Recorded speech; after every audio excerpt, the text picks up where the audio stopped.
Yo, what is up guys? This is Rise and welcome to another video. I've got some of my own Great League battles for you today. And we're going to be taking a look at a team featuring Cresselia, Diggersby, and Hisuian Electrode. I looked up how to pronounce that regional, the regional form for Electrode. And what I came across is some YouTubers that say Hisuian. So that's what I'm going to roll with. If you pronounce it differently, let me know in the comments. But yeah, we've got a very cool team here.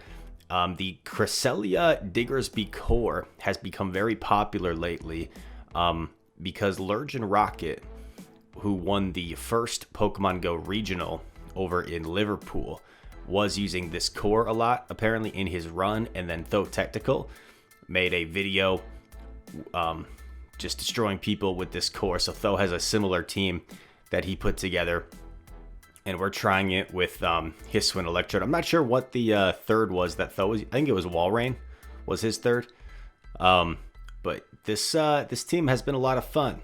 And we're just going to get straight into these battles. As you see, we have a pretty good alignment so far. We had our Diggersby aligned with the G-Fisk. We land the Moonblast. We actually undercharge that a little bit since it's double super effective. That way we can come out with a little bit of energy, get a Psycho Cut down. In comes the G-Fisk, and G-Fisk is going to have to Earthquake us to take us out. This is definitely not Rock Slide range. Does Earthquake us, so my energy kind of goes to waste, but I was kind of hoping that the G-Fisk would get rid of its energy. Because I didn't want my Diggersby to be threatened by that Earthquake, and then we make a nice catch here, expecting that the Trev's probably going to try and Seed Bomb us right away. We catch it on our Electrode, and we snuck in a Thunder Shock, and Wild Charge should be enough to take out Trevenant from this range, even though it's resisted. Bang! Gonna get off this Energy Ball. I try to CMP tie, which is maybe overdoing it a little, because we don't want this thing to take us out, but we've got so much energy on our Stunfisk that it really doesn't matter. We could have let this G-Fisk take us out. G-Fisk cannot double up on Rock Slide and Earthquake, since Earthquake 65 energy, Rock Slide is 45 energy. So if G-Fisk throws a Rock Slide at you, and then it throws another move back to back, you know it cannot be an Earthquake. And we take a win there in the first game with this team. Tough lead here against Venusaur. Venusaur definitely a bit of a core breaker for us since we don't have Future Sight, but we can act like we have Future Sight and try and minimize the damage this Venusaur does to us. So we build up quite a bit. We're going for the Moonblast. Get shielded.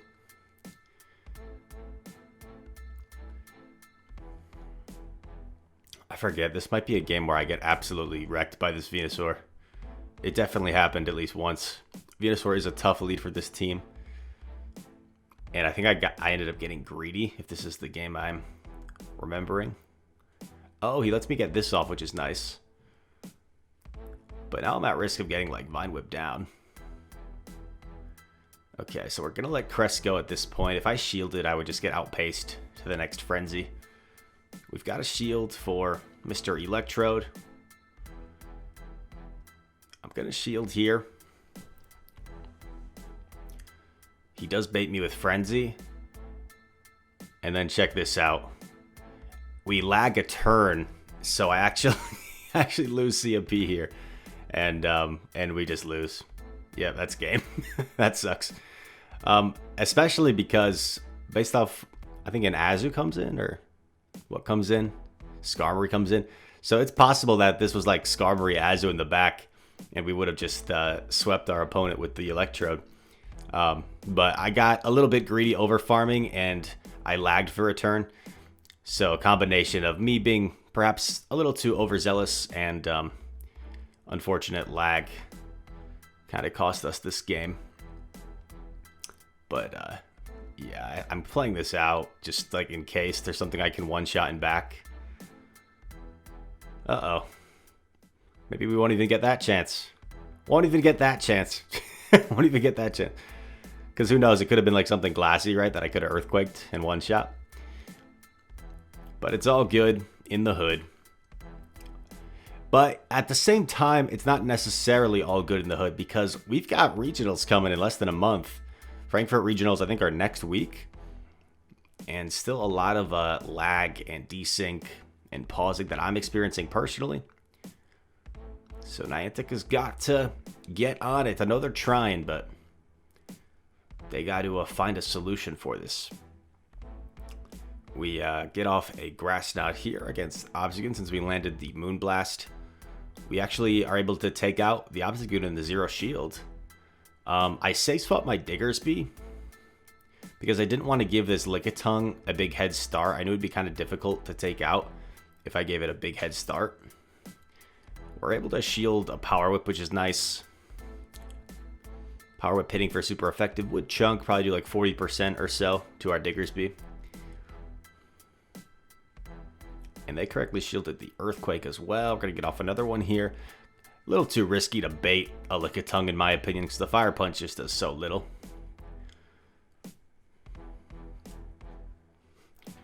If you can successfully bait the Fire Punch, it's nice, but just a little bit too risky. And the fact that he's staying in here tells me he's most likely weak to Diggersby in the back. So I actually shield the second Power Whip.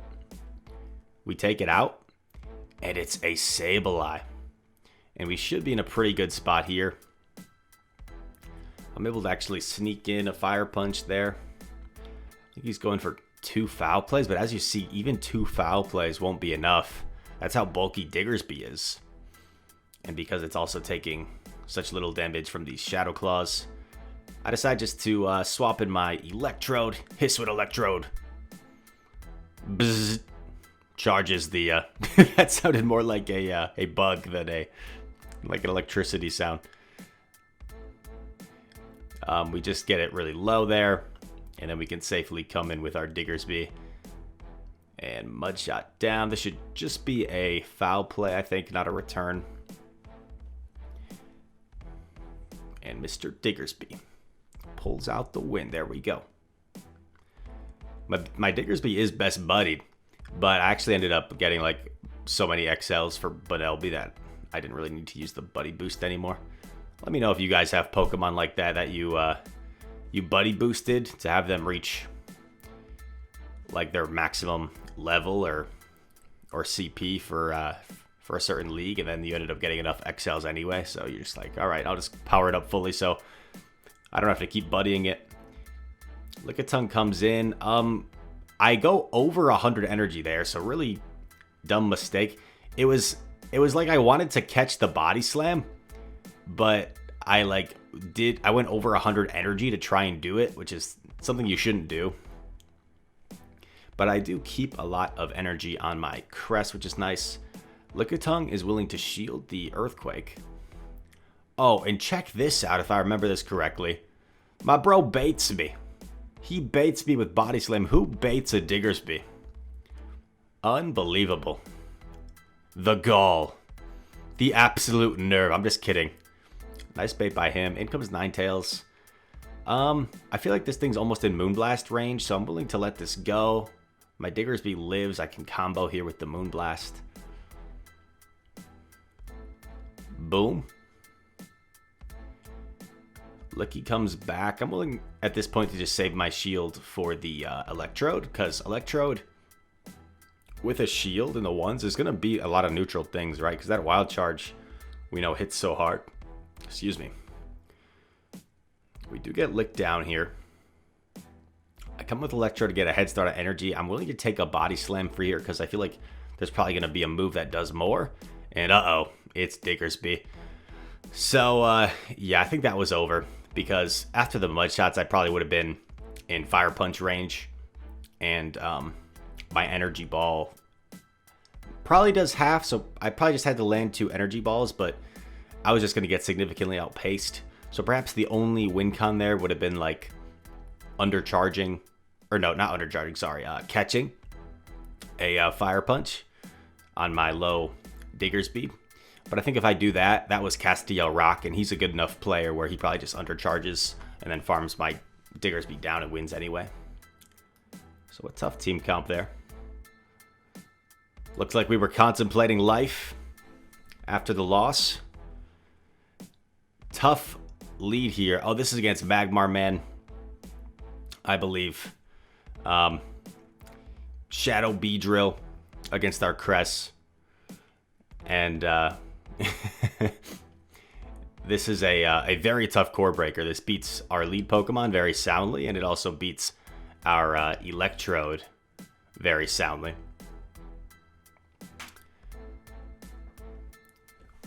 I decided to shield because I really need to get rid of this thing. Going for a Grass Knot here. It should KO from this range. And then in comes a Walrein. I'm like, this game is over. He has a core breaker in the front and a core breaker in the back. So I aggressively swapped just to try and pull some shenanigans. But this game was over before it started. And Magmar Man is in a local server of mine, the Osmo PvP server. And after I end up top lefting here in a moment, I raced over to the server because he always DMs me when we play. He always ats me. And I was like, stop. I was like, do not DM me or at me. GG's, when there was literally no possible way for me to win that game. And apologies to Magmar Man if I came off as like a weenie or a sore loser, but I don't know. It's just, you guys have heard me talk about it on the channel before. Like the I don't know, the point of saying good game, right, is like, was it a good game? Like, this was a one-sided thrashing where one player had no chance to win the game, and if the teams were reversed, the other player would have had no chance to win the game. So like, I typically, in my experience, like, I'm not going to DM somebody GG's, like, if I crush them. I'm typically going to allow them to DM me if they want. But we all have our own mindsets and styles, so it's not a big deal. Just an interesting topic, right? And I understand the other side of it as well, that sometimes people are excited when they see my name, they see a name they recognize. They're like, oh, this is Rise. Like, I've watched his videos and I'm playing him now. Like, this is pretty cool. So I have to take that into account as well, where people want to, because from my perspective, it's like, you just beat me in a game and you're messaging me to let me know that you just beat me in a game. Like, thank you for the reminder. But at the same time, I understand that it's like, it's cool to play someone whose name you recognize. But anyway, Medicham comes in. We're in a pretty good situation here. We're up a shield. We've got our Cress aligned with the Medicham, which is a very good matchup for Cress. And to my surprise, the opponent's actually staying in here. So I'm assuming he's going to like try and catch the Moonblast or something. But he keeps on staying in. So I'm like, all right, I guess I'll just throw my Moonblast. And we get a shield. So I'm like, what is going on? He must be double weak to Cress. Just spamming off these ice punches. Moonblast is going to chunk for a lot of damage here, but Medi's so tanky, it won't quite KO. I still have both of my shields, so I'm like, okay, he's still staying in, so maybe I ought to shield my Cress. Maybe it's going to be valuable here, and it is valuable. Look at this. Azumarill back. Diggersby up a shield probably can take Azu, but definitely was the right call to preserve the Cresselia, just to make this a little bit easier, a little more straightforward. We're going to get off a move. Really doesn't matter what I do at this point. I could shield my Crest to get off the Grass Knot, or I could just come in here with Diggersby. And I decide I'll just shield this, and I'll completely mudshot down the Azu and get off a move against Mr. Medicham. And it should be smooth sailing. With Fire Punch politely. A polite Fire Punch.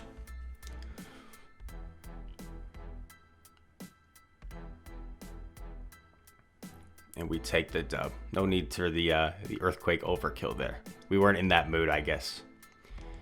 Cresselia into Swampert. Very good lead for us. This is where we want to see it. In comes Walrein, though, and Cresselia is our best answer to Walrein, so we actually have to stay in. It's always a little bit tough when you have such a good lead, but they swap something that you don't really have a better answer for, so you have to stay in. And now the Swampert avoids our Cresselia, but we still have our Electrode for the Swampert, which should do just fine.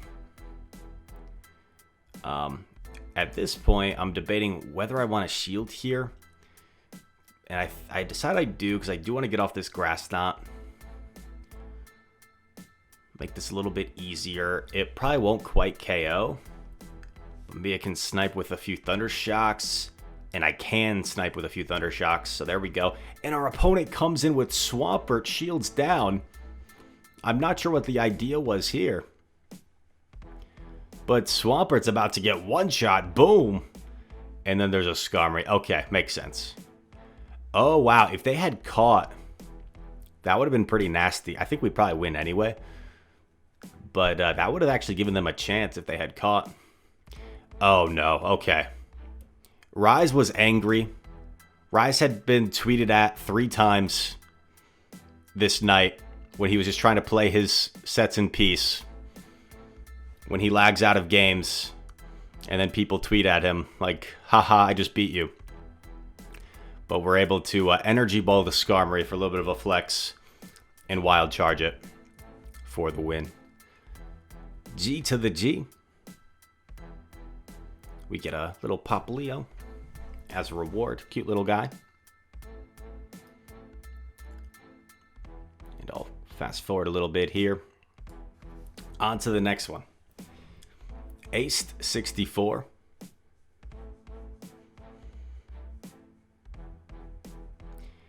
They swap in Sableye, which is where Diggersby can really shine. This is a very positive matchup for Diggersby. I'm willing to let them return me if they want to. Because as you see, it still does like less than half. So even 2 returns won't quite KO. It'll be close though. We do land the Earthquake. Now it's approaching Fire Punch range. Probably not quite Fire Punch range. So he does barely hang on to get to the foul play, but that's all right. We know this is just a foul play, which we can live. The Azu is going to get a bubble down here, which is not ideal, but we are going to be able to get off an Earthquake worth of chip damage, which will put this thing closer to Grass Knot range.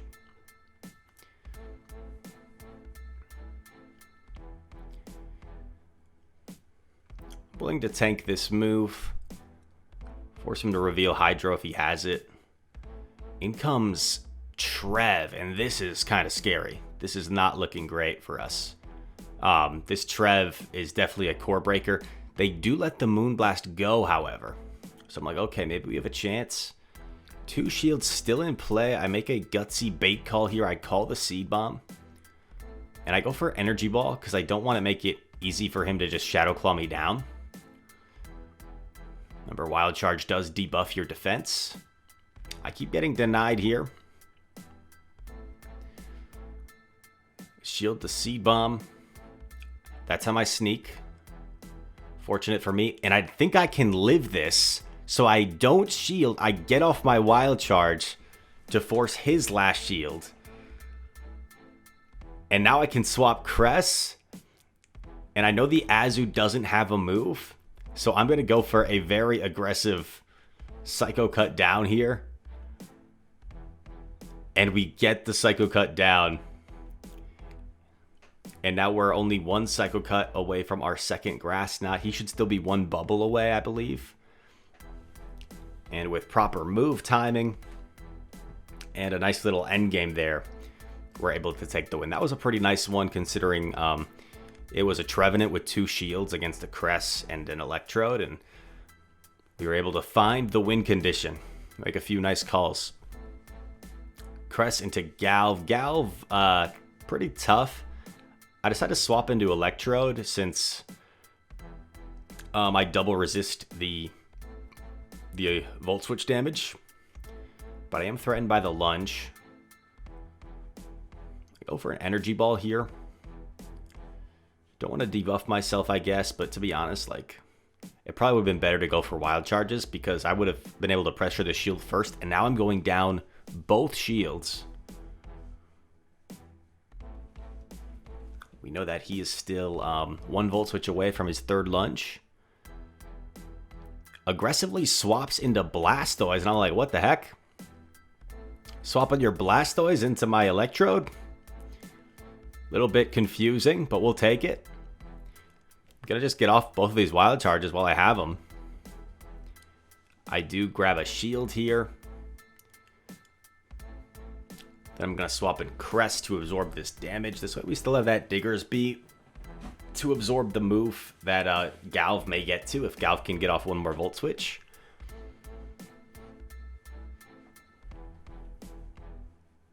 And they actually shields. This tells me he's probably weak to this Crest. But we still have a fully healthy Diggersby. I was a little bit worried about a catch there on the Galv, but I just decided to throw. Luckily, there was no catch. And there's a Swampert. And our opponent miscounted the energy and actually gives us the energy we needed to get off the grass. Now, I don't blame him one bit. Like, it is tough to count Psycho Cuts. And to be honest, like, when I'm playing Go Battle League, I'm usually not as locked in as if I was playing, like, Sil for a tournament. So, there's a lot of times I'm playing Go Battle League and I'm, like, not really counting either. So, good game there, able to overcome a tough lead. Cress into Galv. They didn't really have a good answer for our Hisuian Electrode.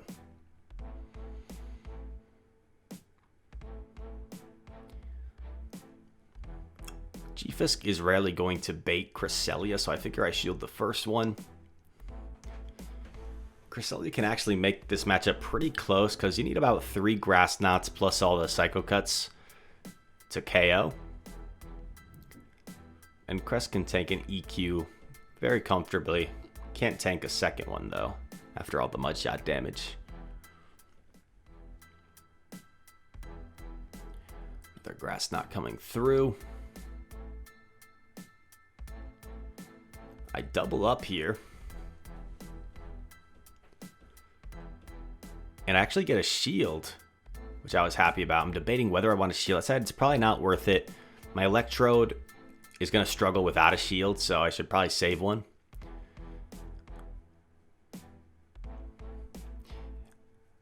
Decided to Fire Punch here to prevent him from getting off the Earthquake on me. And I actually get the last shield. So I'm like, wow, that's interesting. Is he like really weak to Diggersby? I'm going for an aggressive Mudshot down here. And in my head, I didn't think there was any way this could be an Earthquake. But okay, no, it was a Rock Slide. Okay, we're right. In comes Azu. We're going to get off this Earthquake while it's shieldless to put it within Wild Charge range. And then we're going to swap in Electrode. We're up a shield, and this looks bad, right? Oh no, a hard counter, but Wild Charge is such a powerful move. And Trevenant is pretty squishy that we're actually in a pretty good spot here because 2 Wild Charges should be just about enough to KO the Trev. In here, I just overfarm enough to make sure I can get to my move against the Azumarill first, since Azu only did like 2 bubbles. It should be 3 bubbles away from Ice Beam. And we're going to get this off first. And Electrode looking all angry. Electrifies the Azumarill and lifts us to victory. Our opponent rocking the cool new pose. Another Crest into Medicham lead. Very good lead for us. And there comes Walrein. So if you guys decide to copy this team, I think it's a really strong team, but Walrein safe swap, you do kind of have to stay in. That is a mistake I see some people make when I do coaching sessions, is when their opponent swaps, they feel like they have to swap. Sometimes that is not the play. Sometimes you have to stay in. I'm going to spam off these Icicle Spears. Those Shadow Icicle Spears really chunk. Even against the tanky Pokemon like Cress. Our opponent lets it go, which makes it a little bit easier on us. So I'm getting ready to potentially swap here if I can to, yeah, definitely going to swap This way I preserve my crest. What little health it has left for the Medicham. And now my Diggersby, if we can get this Medicham low enough, we'll be able to get aligned with the Sableye. We lagged there, but fortunately we still got off our Wild Charge.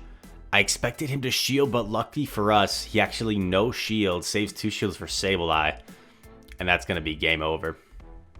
If our opponent had shielded the Medicham, I think they're in a pretty good situation, to be honest. But he was probably thinking, like, oh, the Crest has a move waiting for me. I don't want to have to give up both shields here and then have my Sableye be shieldless. Okay, so we're against the Shadow Granbull. In comes a dang Ursaring. I'm like, what is going on? What is going on? At this point, I'm like, all right, if he's going to close combat here, maybe I can let it go and just like Thunder Shock down.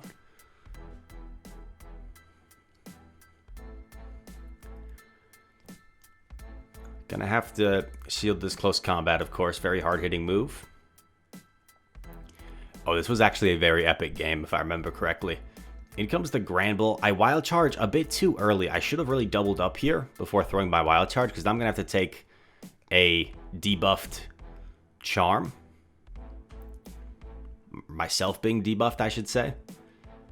They actually catch it on the Swampert. I try to catch myself, but I keep lagging, so I'm unable to. I go for the Energy Ball here, hoping it lands. But now my Diggersby is shieldless against the Granbull. Oh, they don't have a shield. What am I talking about? Of course it's going to land. Close combat comes in. I go for the Fire Punch.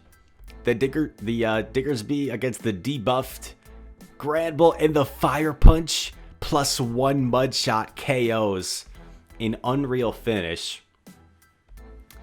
Tough call from our opponent, right? If they had just done maybe 1 or 2 more charms before throwing, then the close combat KOs before my Fire Punch KOs. So, tricky situation for them.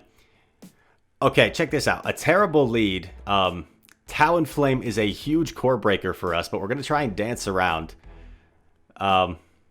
There's a dang Spinda. A Spinda just messing with us. I decide I'm going to Fire Punch here and then potentially try and Mud Shot it all the way down. Definitely willing to tank this. Spinda is very spammy though, so it may get to a 3rd here. It does not, so that's big for us. And I'm getting ready to just blind swap. And I swap my Crest into a Jelly. This is not good. This is not good, but it's better than the Talonflame because at least we have access to Grass Knot. We land the Grass Knot. I tank the Shadow Ball. Crest is so bulky it doesn't even KO. Get off another Grass Knot, and I'm really hoping I can get a shield here. I really need a shield, and I get the shield. And that shield is going to open up a win con for me. They've already revealed Shadow Ball, so I feel like Diggersby can definitely tank a move. I get off my Earthquake here. They commit their 2nd shield. I'm like, all right, now I'm in a great spot. Now I'm in a great spot. And it's Ice Beam, so I don't even have to worry about getting baited on my Electrode. And a game that looked like an impossible lead to overcome actually is going to end up being quite the convincing victory. Can safely just shield this and then double up on our Wild Charges. And we should have this one in the bag. Hisuian Electrode, bang! And back to back. Bang as well, like Mike Breen. He's gonna say bang so dang loud. We get the win. And that's all she wrote, folks. That was a great battle to end it on. I hope you guys enjoyed this video. If you did, make sure to leave a like and subscribe. Hisuian Electrode is a unique pick that has quite a bit of play, as you've seen in this video, in the right circumstances. So I encourage you to try it out, build one if you want to. Try out this team if you're looking to put together a new Open Great League team. I think it's a pretty effective one with obviously some weaknesses, but every team is going to have some weaknesses. And yeah, all that said, thank you so much for watching. I hope to see you in the next one. Peace.